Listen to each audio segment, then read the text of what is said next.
Bonsoir, mesdames et messieurs. Alexandre Baudouin et François Trépanier qui vous souhaitent la bienvenue à une autre édition de Sport Express. Salut François. Salut Alex.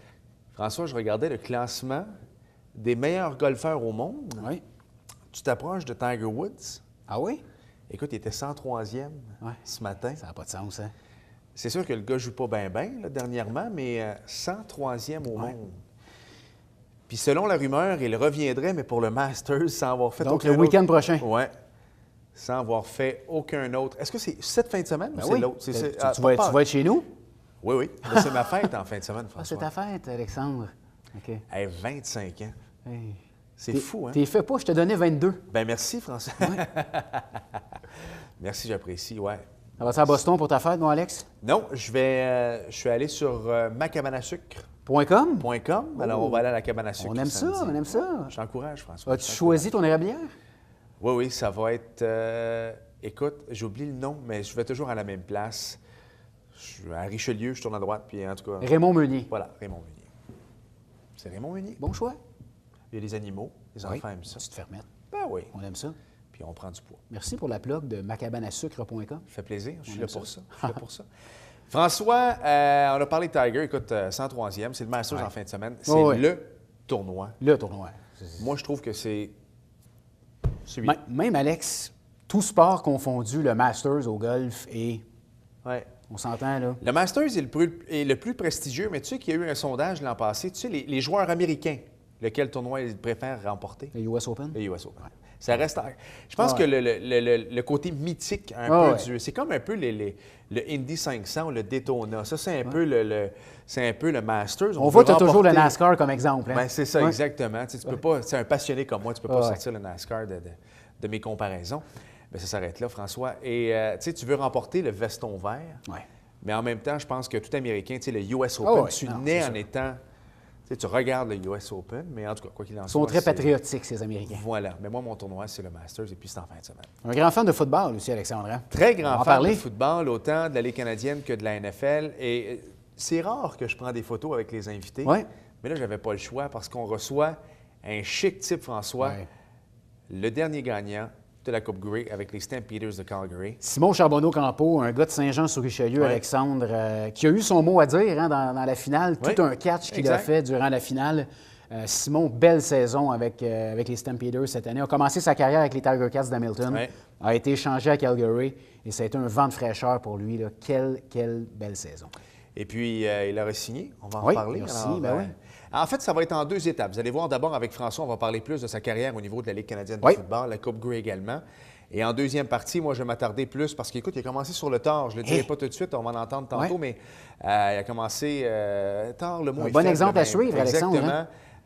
Le football dans les écoles, le sport dans les écoles également. Donc, un chic type en deuxième moitié d'entrevue. Mais pour tout de suite, on s'arrête 3 secondes si on va avoir le temps de parler de NASCAR à la fin. Et au retour, François, première partie de l'entrevue avec M. Simon Charbonneau-Campo. Dans ce spécial football à Sport Express, on a la chance et l'honneur de recevoir un champion de la Coupe Grey, les receveurs de passe pour les Stampeders de Calgary. Dans la Ligue canadienne de football, le Joannais Simon Charbonneau-Campo est avec nous. Salut Simon. Bonjour, ça va bien? Ça va bien. Écoute, c'est le fun de t'avoir en direct avec nous. On se parle une fois de temps en temps durant l'année par téléphone. Calgary, c'est un peu loin. Écoute, comment se passent les vacances, si on peut dire? Ah, bien, c'est sûr que c'est pas vraiment des vacances. Là. On est quand même très occupés, on se tient occupés. L'entraînement continue. On a pris un petit break durant le temps des fêtes, mais dès le mois de janvier, là, on est retour sur l'entraînement, puis en prévision de la prochaine saison déjà. Simon, quelle saison pour les Stampeders de Calgary cette année? Vous êtes rendu jusqu'à la Coupe Grey. Vous avez remporté la Coupe Grey. Pour un joueur de football, j'imagine que c'est le rêve ultime de se rendre jusqu'à la Coupe. Comment on se sent lorsqu'on la remporte? C'est sûr que c'est spécial, surtout que l'année d'avant, en fait, on avait atteint le match là, avec Hamilton, quand j'étais avec Hamilton. On avait atteint le match, la finale, puis bon, on avait perdu face à Saskatchewan. Puis avoir 2 chances en 2 ans comme ça, là, je me sens vraiment privilégié. Puis cette année, je pense que l'équipe, là, c'était l'objectif déjà au début du camp. Là. Je veux dire, on voyait le vestiaire était tout sur la même longueur d'onde, puis tout ça, les coachs aussi. Puis on l'a senti, cette énergie-là, nous transporter jusqu'au match ultime. Là. Parlons un petit peu de la saison des Stampeders. On sait que ça a bien été, mais toi, au niveau personnel, Simon, es-tu satisfait de ta première saison avec les Stampeders? Oui, c'est sûr que moi, il faut dire que, tu sais, en 2012, c'était mon année de repêchage. On est toujours incertain un petit peu. 2013, nouveau coaching staff à Hamilton, puis tout ça.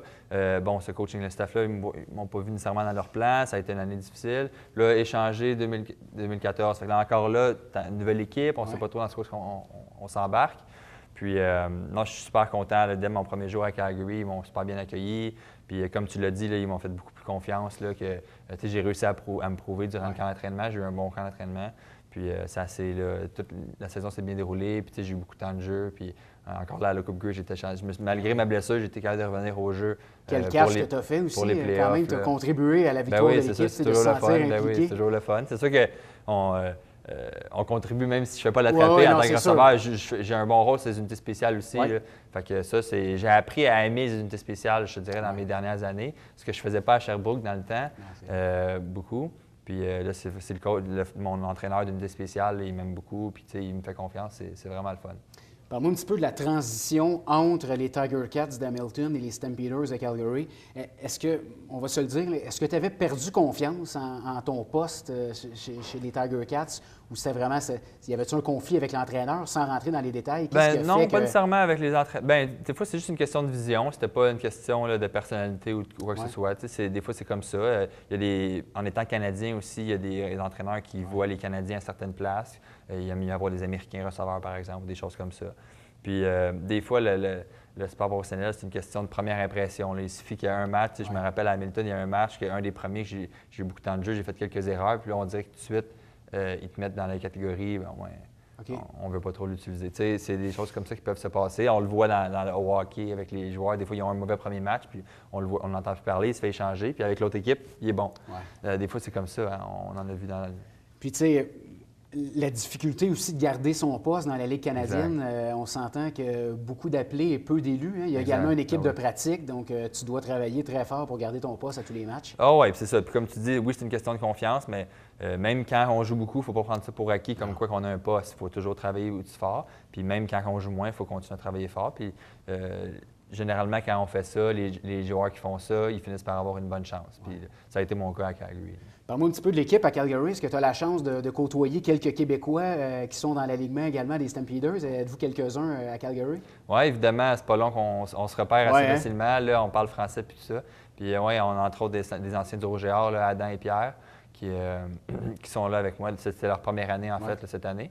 Puis il y a quelques plus vétérans, là, entre autres Jabari Arthur, René Paradise, puis Randy Chevrier, qui viennent tous de Montréal, mais qui sont un petit peu plus établis. Ça fait quelques années qu'ils sont là quand même, mais on se parle tout en français dans le vestiaire. Parle-moi donc un petit peu de la relation que tu as avec ton corps arrière étoile. On sait que les receveurs de passe et les corps arrière, habituellement, ça se complète très bien. Est-ce que c'est vrai qu'entre les corps arrière et les receveurs, il y a vraiment une complicité qui est...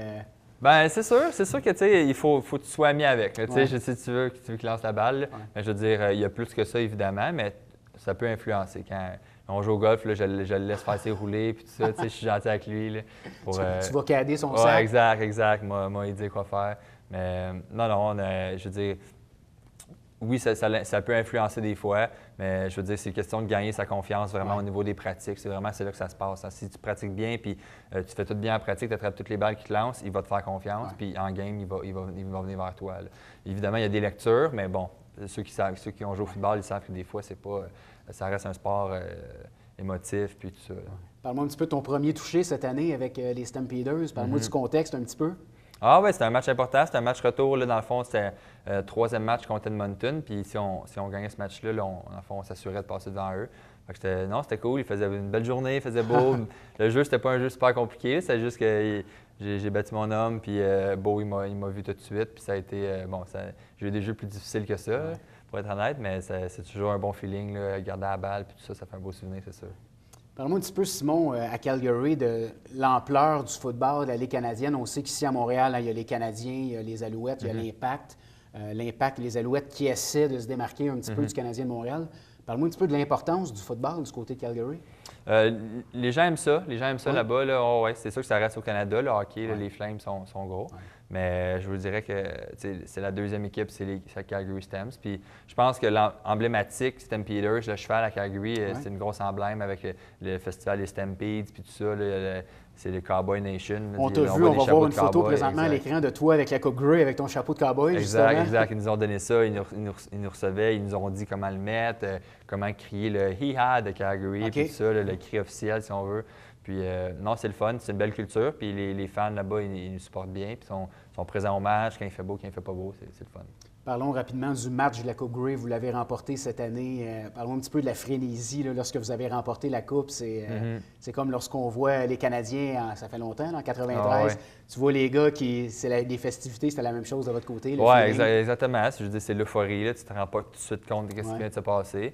Puis on arrive dans le vestiaire, là, il y avait du plastique partout sur nos espaces, en fait, là, pour pas que les bouteilles de champagne...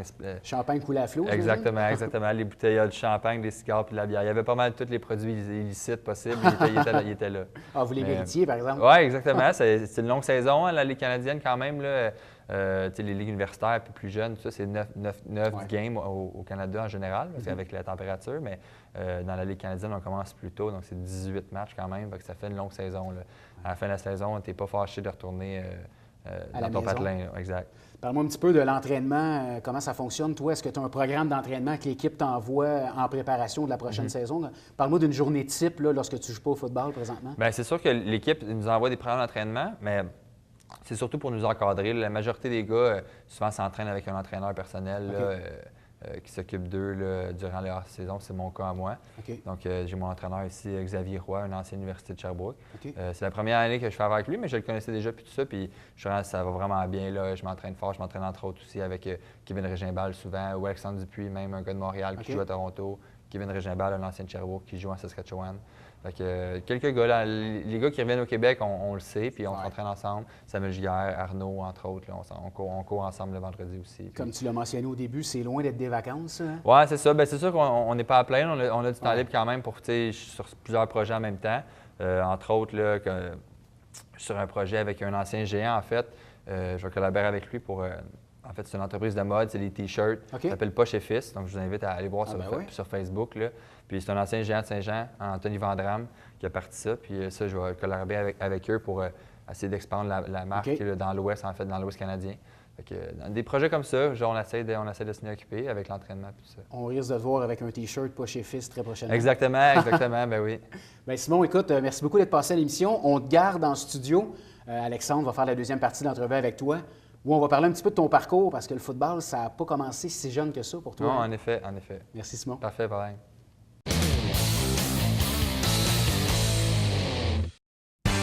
Dimanche, 9h30, Télé Bingo, on vous attend.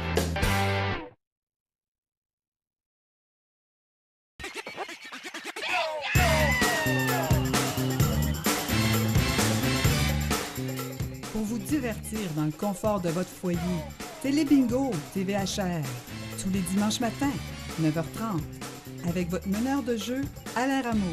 C'est un rendez-vous.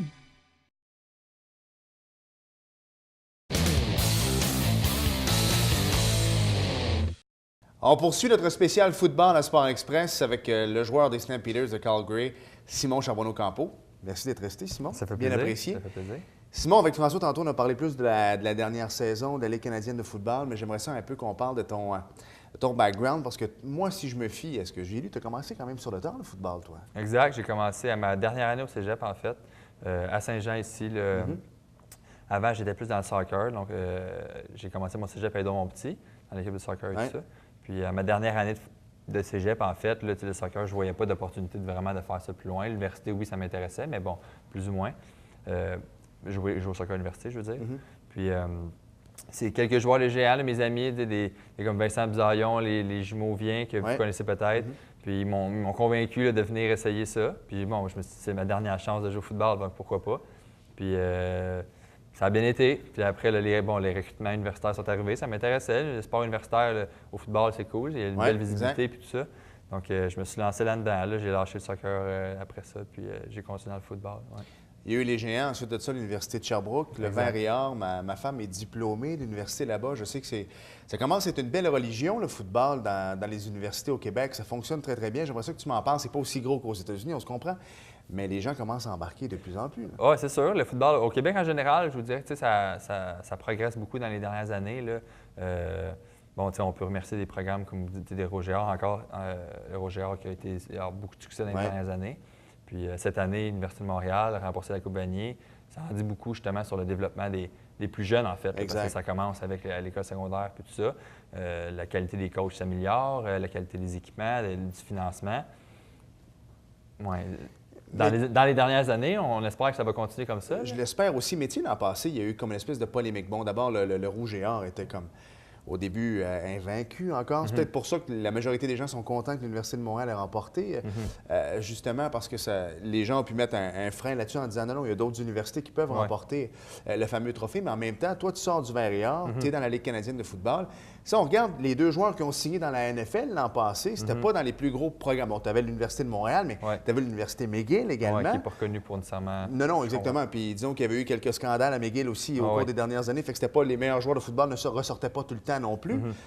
Qu'est-ce que tu en penses, toi, d'avoir créé une super ligue au Canada? Parce que tu sais que si on faisait ça, l'Université de Sherbrooke ne serait pas dans cette ligue-là, puis peut-être que quelqu'un ne t'aurait pas vu non plus. Donc, c'est quoi ton opinion là-dessus, toi? Bien, tu sais, je pense que c'est vraiment une question d'argent. Quand on regarde ça, c'est sûr que ça serait... Moi, je pense que ça serait pas mauvais, mais...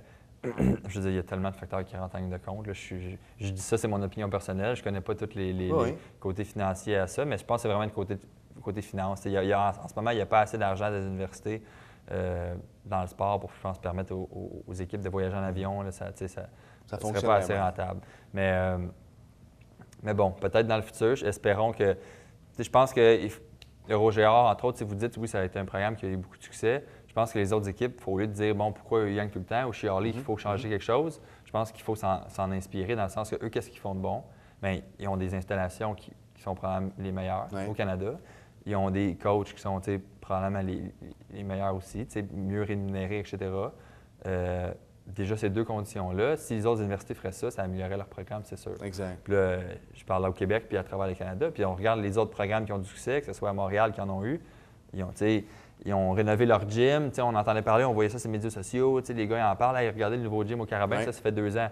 Mais 2 ans plus tard, ils ont une coupe d'années. C'est pas un hasard. C'est que les gars, ils aiment ça aller s'entraîner, etc.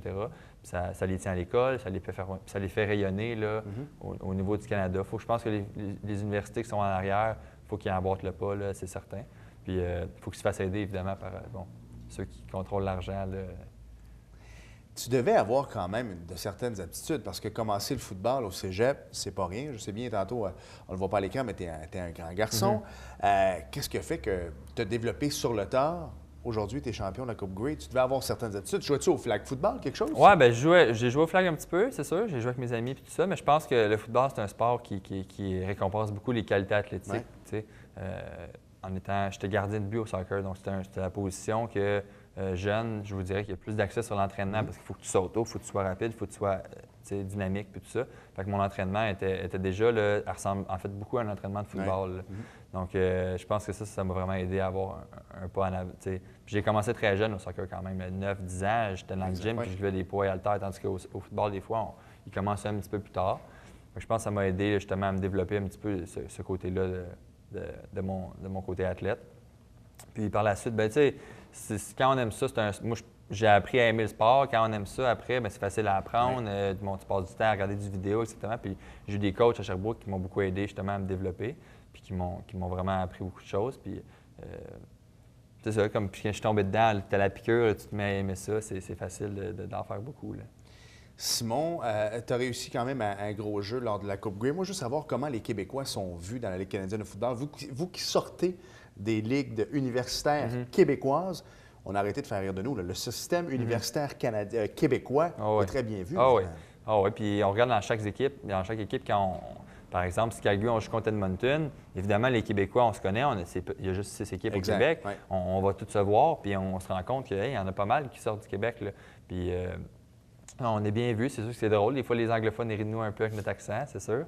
Surtout les Américains, des fois, qui n'ont jamais entendu de français de leur vie, là, sont sous le choc un peu. Ils pensent qu'on vient de France. Là. Exact. Surtout s'ils arrivent à Winnipeg, ils doivent être dépaysés complètement. Oui, Calgary, ça reste quand même une grosse ville après Toronto, là, mais j'avoue que ça ne doit pas être évident des fois. Non, c'est sûr, mais on s'améliore. Évidemment, ma première année, je n'étais pas aussi bon en anglais que je le suis maintenant. Là. Je me qualifierais de bilingue, tandis qu'au début, là, j'avais de la misère à m'exprimer, là, du monde qui ne me comprenait pas. Là. Mais ça va mieux maintenant. Ouais. Est-ce que tu penses qu'un jour, on va voir un quart québécois évoluer dans la Ligue canadienne de football ou un quart canadien? Oui, c'est ça. Ouais. Ou on va encore voir des Américains, tu penses? Ah, c'est sûr, ça se peut. Il y en a qui sont bons, il y en a qui sont assez bons. Tu sais, entre autres, avec Calgary cette année, j'ai joué avec Brad Sinopoli, que lui était quart avant, puis il a même joué un match, même lancé une passe de toucher en tant que quart canadien, en fait. Là. Puis, vous voyez, il a été transformé pour être un receveur. Il performe super bien comme receveur. Okay, aussi, maintenant, il était à Ottawa. Mais c'est sûr, je pense que les programmes au Canada se développent de plus en plus. Encore là, on en a parlé tantôt avec Laval, Montréal, puis tout ça, mais il y en a d'autres qui s'en viennent, puis d'autres programmes, entre autres à Calgary, par exemple, c'est un super bon programme. C'est sûr, mais je pense qu'il y a les Américains, tu sais, c'est souvent des coachs américains, des DG américains. Fait que c'est sûr que des fois, ils ont tendance à favoriser les carrières américains, qui est la position, comme on dit, la plus importante, si on veut. On se mentira pas. Puis, il aime ça avoir quelqu'un qui a beaucoup de bagages, il a vécu beaucoup de pression, des stades de 100 000 personnes. Le jeune, il arrive ici, un stade de 40 000, ça ne l'influence pas trop. Fait que je pense que pour l'instant, ils ont l'avantage de ce côté-là. Ils ont vraiment l'expérience de jouer des matchs importants devant beaucoup de gens. Mais je pense que c'est au niveau du talent, s'il est là, c'est juste une question d'investissement d'université puis vraiment développer les joueurs à leur plein potentiel. Là. Parce que je pense que le seul gros nom canadien qui était sorti à la position de camp, c'est Palmer. Aujourd'hui, il est rendu analyste dans la NCAA. C'est un gars d'Ottawa, dans le fond. Que les Alouettes avaient signé, mais qui n'a jamais joué de match, en fait. Je pense, avec les Gators de la Floride, je me souviens bien. Mais je pense que c'est pas mal le seul gros nom canadien, corps arrière, qui était sorti du système. En terminant, il y a quelques jeunes ici qui sont des passionnés de football, Simon. Et François et moi, on tape souvent dessus le clou. On dit tout le temps à quel point que le sport devrait être dans les écoles. Le hockey commence à le réaliser un peu. C'est d'ailleurs pour ça que je coach plus au hockey, parce que le Bantam 2A, maintenant, s'est rendu affilié avec les écoles. Exact. Et je trouve ça bien correct. Au foot, vous êtes dans les écoles depuis tout le temps. Concilier sport et études, ça se fait, Simon? Oui. Puis, tu sais, tu me parles de hockey, puis moi, mon opinion personnelle, puis encore là, je ne veux pas fâcher personne, mais c'est mon opinion personnelle. Je pense qu'au Canada, le problème, en fait, c'est ça. C'est un peu que le hockey ne soit pas affilié dans les écoles. S'il y aurait un moyen de ramener la Ligue junior majeure, par exemple, affilier 3 équipes pour une université, ces 3 équipes-là sont affiliées à l'Université Laval, ces 3 équipes-là sont affiliées à l'Université de Montréal, ou restructurer cette formule-là, tout l'argent du hockey qui produit reviendrait dans nos écoles. Les écoles feraient quoi? Probablement qu'ils installeraient des gros complexes sportifs, il y aurait des meilleures installations, des équipes de médecine qui s'occupent du sport, des coachs encore là. La culture du sport, elle serait vraiment plus présente dans les écoles si le hockey serait là. Mais à cause du junior majeur, c'est pas de leur faute non plus, là, mais... c'est une business. Oui, exactement. Le junior majeur est là, puis ça fait plusieurs années que ça roule. Fait que ils tirent un peu du jus aux universités à cause de ça. Si ce serait vraiment dans les universités le hockey, je pense qu'on aurait un portrait différent là, du sport au Canada. Là. Mais peut-être dans le futur, en espérant, comme un peu aux États-Unis, en fait, c'est comme ça. La NCAA, il n'y a pas un sport qui n'est pas dans la NCAA. C'est tout dans la NCAA. Ils sont tous là. Ils sont tous affiliés. Il n'y a pas de ligue civile là, que les meilleurs, il faut qu'ils aillent à l'université pour jouer contre les meilleurs. Donc, ici, c'est pas nécessairement comme ça, entre autres, principalement au hockey. T'sais. Non. De toute façon, anyways, la télésérie américaine Friday Night Lights, c'est ça aux États-Unis. T'es high school, c'est 40 000 personnes, puis la ville, elle arrête. Il n'y a plus rien qui fonctionne. Exact. Ouais, puis c'est une télésérie que j'ai beaucoup aimée, moi aussi. Là, ça représente bien, c'est cool. Puis les gens, un jour peut-être, dans la NFL, il commence à en avoir plusieurs, mais les gens redonnent, les athlètes aux États-Unis redonnent énormément de millions dans leurs universités, même s'ils n'en ont pas besoin, on va se le dire. C'est des machines à imprimer des sous. En tout cas, félicitations, parce que je sais que tu as bien réussi à l'école. Quelqu'un que je connais bien, je te l'ai dit avant d'entrer en ondes, Jocelyn Dumont de la FIDA, qui t'a aidé. Oui. Puis Dieu sait que si on reçoit une bourse de la FIDA, c'est parce qu'on a de bonnes notes scolaires. Je peux te le confirmer, puis qu'on s'implique énormément. Félicitations, bonne continuité. Merci beaucoup. Moi, je suis un Alouette, mais quand je vois les Stampeders jouer, je prends pour vous autres parce qu'il y a un bon Québécois qui réussit bien là-bas. Félicitations, bonne continuité, Simon. Merci.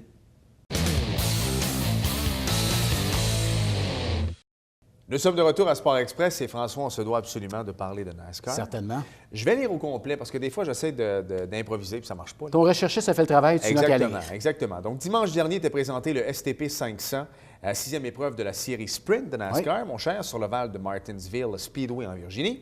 Et Denny Hamlin a remporté la 5e course de sa carrière sur ce circuit après avoir mené 91 tours des 500 qui comportent l'épreuve.